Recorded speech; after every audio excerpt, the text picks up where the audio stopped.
The sun rose slowly over the peaceful village of Umudara. Golden light touched the red earth paths and the mud houses with thatched roofs.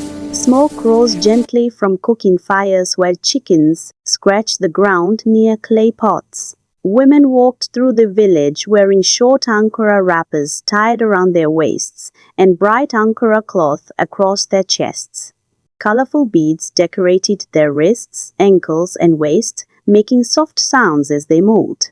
Young maidens braided their hair in beautiful traditional styles, round shukwu patterns decorated with tiny beads that shined when the sun touched them. At the center of the village stood the royal palace. It was larger than the other buildings, surrounded by tall wooden gates and guarded by strong palace guards holding spears. This was the home of King Obiora, the great ruler of Umudara. King Obiora was respected throughout the land. He was known as a wise king who loved his people and protected his kingdom. But even in the strongest palaces, jealousy sometimes grows quietly like a snake, hiding in tall grass. Inside the palace courtyard, King Obiora sat proudly on his carved wooden throne. His body was decorated with coral beads, and a leopard skin rested across his shoulders. Beside him stood his 3 wives. The first queen, Queen Adaku, was beautiful and proud. Her eyes were sharp and calculating. Around her neck hung layers of red coral beads, showing her importance in the palace. Her daughter, Princess Akema, stood beside her. Akama was beautiful, but her beauty was often overshadowed by her rude and arrogant behavior. She believed she was better than everyone else in the village. The second queen, Queen Ifunanya, was gentle and kind. The villagers loved her because she always treated them with respect. The third queen, Queen Amara, was quiet and peaceful. She rarely spoke, unless it was necessary. On that bright morning, the palace women were celebrating. Queen Ifunanya was pregnant. Drums sounded in the palace courtyard as women danced happily. "May the ancestors protect the child," one woman shouted. "May the baby grow strong," another said. But as everyone celebrated, Queen Adaku sat quietly, her eyes filled with hidden anger.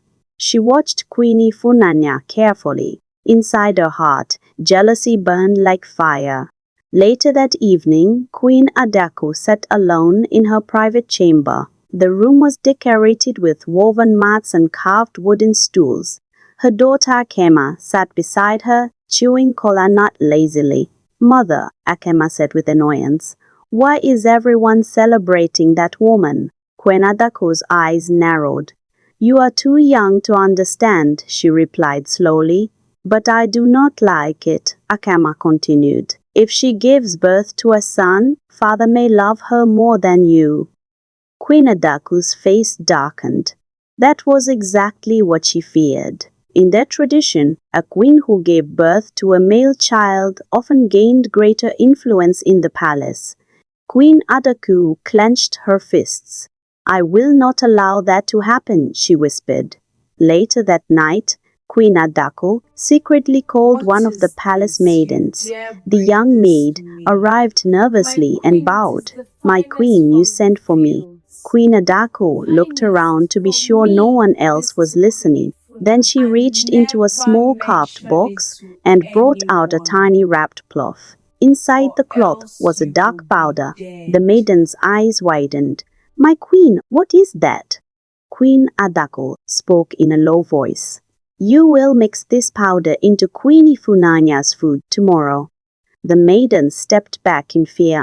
"My queen, poison?" Queen Adaku's voice became cold. "If you want to continue serving in this palace, you will do as I say."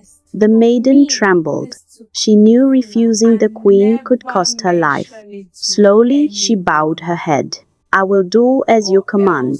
The next afternoon, Queen Ifunanya sat peacefully in the palace courtyard, eating her meal. The maid who served the food could barely hold the tray steady.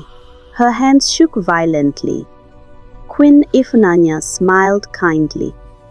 "Why are you shaking so much?" she asked gently. I am fine, my queen," the girl replied quickly. Queen Ifunanya began to eat. For a few moments, everything seemed normal. Then suddenly, Queen Ifunanya clutched her stomach. Her bowl fell to the ground and shattered. "Ah!" she screamed in pain. Her body collapsed onto the floor. Palace women screamed in panic. "The queen! Help her!" Guards rushed into the courtyard. Within moments, King Obiora arrived. "What is happening here?" he demanded. Queen Ifunanya lay on the ground shaking violently. "My king," she cried weakly, "my stomach, it burns." King Obiora immediately turned to the guards. "Call the royal healers. Call the chief priest. Hurry!" The palace fell into chaos. The chief priest arrived shortly after. He was an old man dressed in white cloth with sacred beads hanging around his neck. He knelt beside the queen and examined her carefully. Then his face became serious. "My king," he said slowly, "this is not an ordinary sickness." King Obiora frowned. "What do you mean?"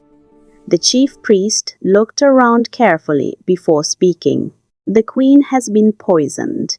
Gasps filled the courtyard. The king's eyes burned with anger. "Poison?" he thundered.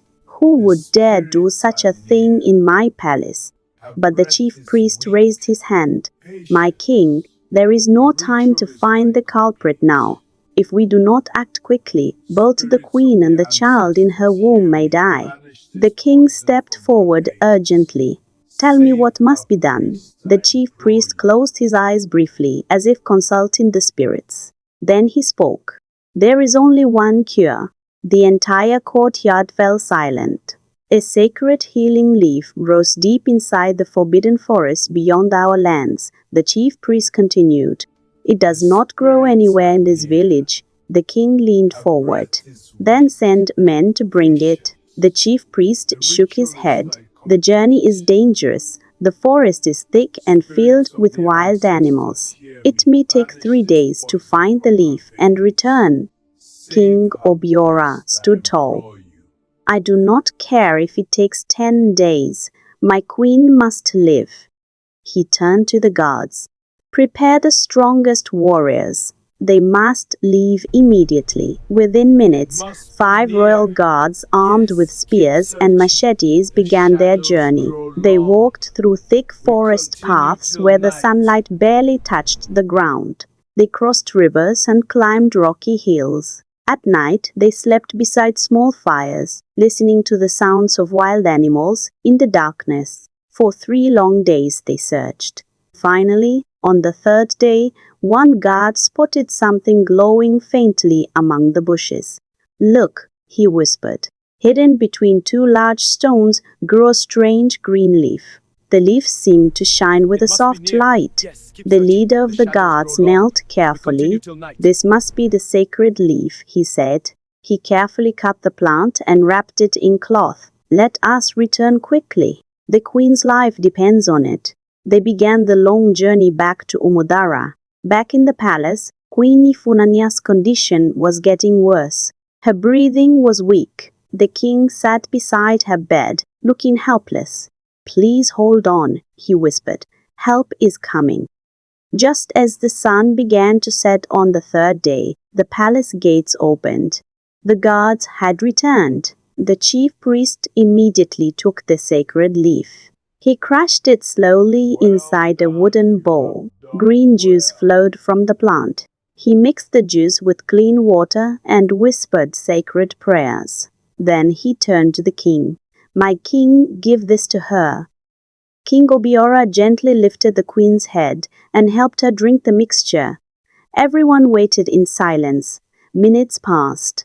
Then slowly, Queen Ifunanya's breathing became stronger. Her body stopped shaking. Her eyes opened weakly. "My king," she whispered. Tears filled King Obiora's eyes. "You are safe," he said. The entire palace erupted in joy, but none of them knew the medicine that saved the queen's life would one day change the destiny of the child inside her womb. And far in the future, the truth about the poison would return to shake the entire kingdom.